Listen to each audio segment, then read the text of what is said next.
G'day YouTubers, Spanner Man again here with another video. Today we're going to have a review on this Jolly Evo. It's made by Tecomec.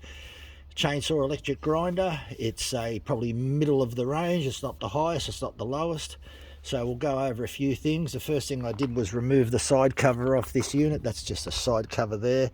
And I had a Mitsu Toyo angle gauge straight edge that I've inserted in here where the chain goes, so that we can do a calibration and make sure that it's dead straight. So the whole idea is that you set this bar guide at 0 degrees, you pull this down in its grinding position, and it should line up in the middle of the screw, and as you can see it does.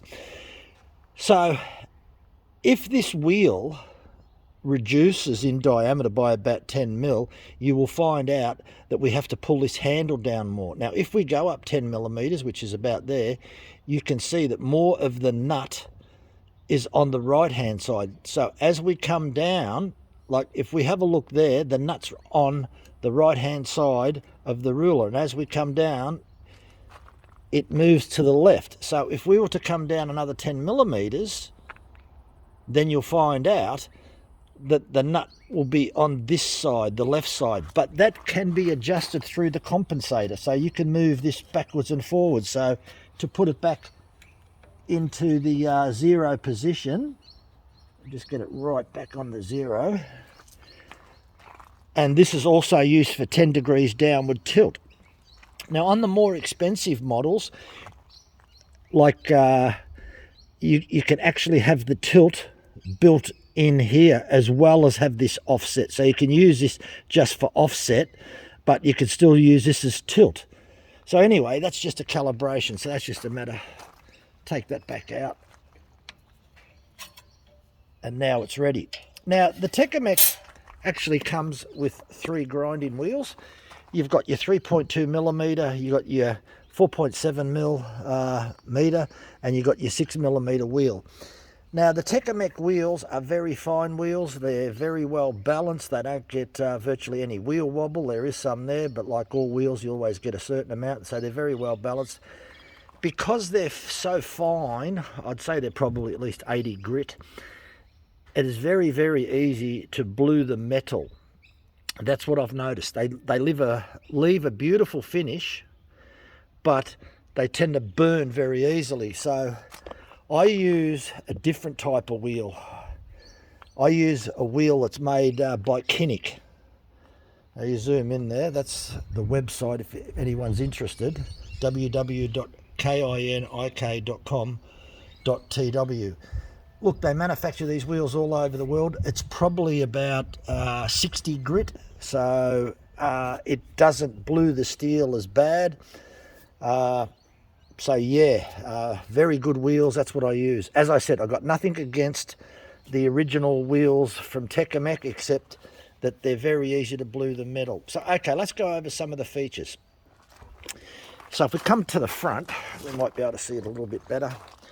One thing that they sort of improved over this model compared to some of the previous models, I actually don't mind this knob here. So if you loosen this knob, you can rotate to say 60 degrees, which is virtually set and forget.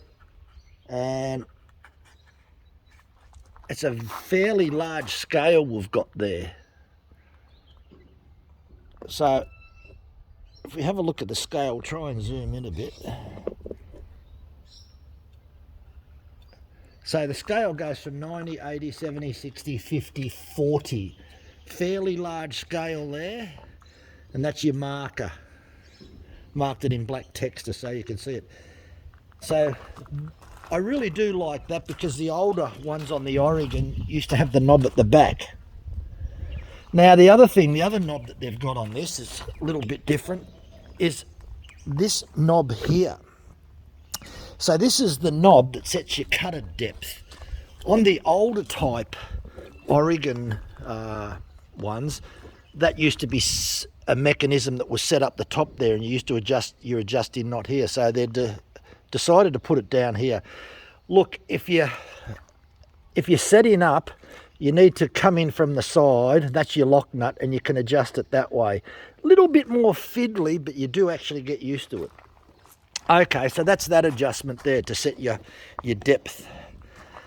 The next adjustment that you've got is your top plate angle. So, you know, we go from 30 degrees to the right, 30 degrees to the left, and, you know, anything, you know, 20 degrees or 25 degrees or 10 degrees for milling chains. For most chains, you're going to use 30 degrees. That's generally what most people use. I'd say 90% of people out there would probably use 30 degrees. The other thing that they've done on this particular unit, which is a nice improvement over some of the other Oregon models, is, we'll see if we can get right in there, the bar lock-in mechanism is a little bit different. So we'll just set that back. I'll just leave it on 0 so you can see it good.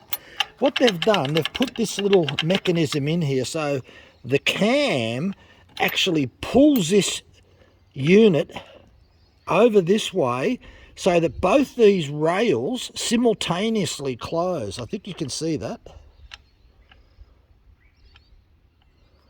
Now, on the older Oregons, they used to have a little nut here, and used to adjust the nut, and that's just the way it was. The whole idea of having this closed simultaneously is that it lines up with the wheel, as we've shown you before. So clamp-in mechanism, top notch, works fantastic, no complaints whatsoever.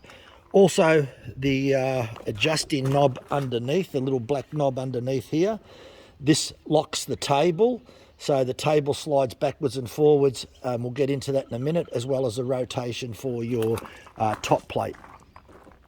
Okay, the next thing is your chain stop. So this is your chain stop here, and this adjustment here, you can put your chain forward towards the wheel more or back away from the wheel. You've got a lock nut, which is fantastic. On all the grinders, this actually moves your chain stop over this way or back over this way. We'll go into that in a minute when we're setting up. There isn't a lock nut, but this particular nut has got a bit of a tapered thread on it, so it doesn't tend to come loose. On some of the cheaper Chinese copies, this has got usually a large black knob, and it's fairly loose, and it tends to rattle and come loose. So yeah, not a good idea. The other thing that's actually really good on this unit that works really well is you've got, I don't know if you can see it. Oh, hang on, we may be able to see it if we get the camera. Yes, we've got an LED light bar there. Fantastic, works good. Great idea that. The other thing that's actually very good is also that you've got your switch, your off and on switch. It's in a much better position. In a lot of your old grinders, and even some of the newer ones, it's at the back here. You always got to reach over and put your head and have a look, whereas this is so much better. Big improvement. Another thing that's interesting, I don't know, I think I prefer the longer handle, but this is a very short handle, so, but still works all right. So they've done that. It's a little bit different. So overall, yeah, look, motor spins, I think, approximately about 3,000 RPM. Works fantastic. The spring mechanism on that's not too bad. Yeah, so okay, we'll sort of go into setting a chain up on this unit. So we've got an old chain here, so we'll pop that in. So to set one of these up properly, we'll put this on our 30-degree mark. So there's our 30-degree mark. And just make sure that the side, this is a full chisel chain. So full chisel chain is recommended 10 degrees. So if you're going to do the tooth that's on the inside, you need to push it backwards. If you're going to do the tooth that's on closest to you, you need to move this plate towards you. Now, you've got 10 degrees, so we'll move that 10 degrees. Just get that spot on.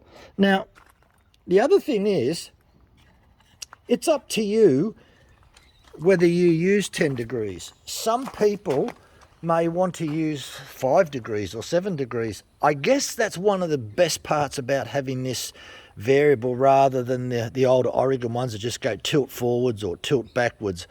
having that variation is probably a good thing. Some people may not like the full 10 degrees for whatever reason. If you ask me what the 10 degrees tilt does, what it does on a full chisel chain, where your full chisel chain comes to right to the edge here, I'll see if I can do it with my hands. If you don't have the 10 degrees tilt, you tend to get a bit of a hook. It's too pointy. So by reducing 10 degrees, you find out that the hook is being reduced, meaning that there's more metal on the corner to support the point. So the geometry slightly changes with the 10 degree tilt to make it a lot stronger, and it doesn't blunten as easy. So somebody decided that they would set it up that way. So there we are with that's a yellow tooth there that's marked. We'll zoom in a minute. I'll just briefly set this up and then we'll zoom in with the camera and then I'll explain everything, the procedure. So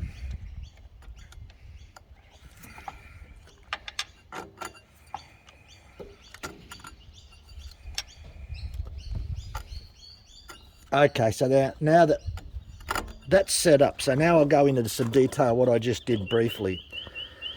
What I did briefly was adjust this forwards as I brought the wheel down, so that the wheel, you can just hear that, just touches the tooth. So that's your starting point. So all as it is a matter of put your chain in against the stop and adjust your chain tensioner, lock it in, sorry, not chain tensioner, chain adjustment, and bring the wheel down so that it just touches there. So all right, we've done that. Let's turn it on and just see how it grinds.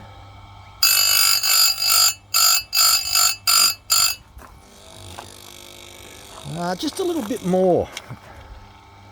So we'll just adjust this, just go inwards just a fraction, maybe 0.2 of a millimeters. Bring that down again, nice and slow. That's the way to do this. You've got to go off on, like that. Don't bring the wheel down and hold it like that. That's the quickest way to glue the metal. Look, I'll just have a look at that. That's actually quite good. I'll take that out and have a look.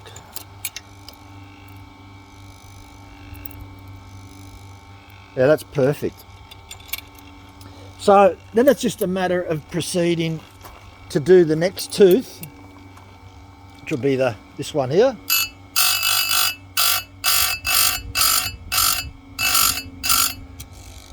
And continue until you're finished, and then it's just a matter of rotating this back to the other side and proceed to do the other teeth. Now, we spoke earlier before about this adjustment here, this little knob here. What's this used for? When your chain wears down quite a lot, you will find out that your grinding wheel gets very close to the edges, the left and the right, depends what side tooth that you're doing. So when your grinding wheel looks like it's going to touch this when you set it up and bring your wheel down without it running, and you think, oh, that's getting very close to the edge, then it's just a matter of adjusting that in and pushing it over that way. Or if you're doing the tooth on the other side, you undo the wheel and bring it back over this way. Last thing you want to do is start grinding this up. So that's what that adjustment's for. So look, overall, there's nothing really bad about this. Yeah, a lot of people review things and they really knock things. Look, the only thing, if you ask me what I really dislike, there's probably only two things that I could probably criticise. Is that this knob here is a little bit fiddly. That's one thing. The second thing that I probably dislike is that when you loosen this, you can find out there's a bit of movement, side play in this. So something that I don't like. Now, what I actually did was put, I'll see if you can zoom in and see that. What I actually did was I scribed a center line, because I think you can see that. That's the movement. If I push it backwards and forwards, I can rock the vise backwards and forwards. So with the center line, I put it dead smack in the middle, then tighten it up. Look, it probably only makes about a ½ degree difference. But personally, me, if I was the engineer, I would have made sure that there's virtually no tolerance in the movement in that. That could have been done. So that's about the only improvement. It's not critical. It's only a very, very small criticism. Yeah, it's not really going to make any difference, but nonetheless, it is some sort of criticism. Look, I hope you enjoyed watching the video. I highly recommend the Jolly Evo Tecomec. It is a little bit different than some of the older Oregons. The biggest improvement probably for this, 3 big improvements, is, look, your lights, you switch up at the top, much more convenient than a lot of the other grinders. The LED light underneath is much better than some of the other ones that just have a normal globe, which isn't that very good. And the other thing is having your degrees at the side. Either you can use them, if you're doing only semi-chisel, you can use it as a compensator to offset the wheel as it reduces in size. Lock-in mechanism is very, very good, because it closes on the chain from both sides. And this wheel here is a bit, as all on the Oregon products, these are okay, but a lot of the Chinese copies, this nut, I had to put a little secondary thin lock nut on here to secure it, because it kept on coming loose on some of the on the cheaper models. So that's but overall, look, I give this, I have to say, look, 9+. It's a great unit. There's no parts on here that are really going to wear out, except for the motor and the bearings, which will probably last you 20, 30 years. If you look after it, it's going to last you a long time. So look, thumbs up, Jolly Evo, Tecomec, you've done a great job. Thanks for watching. Bye for now.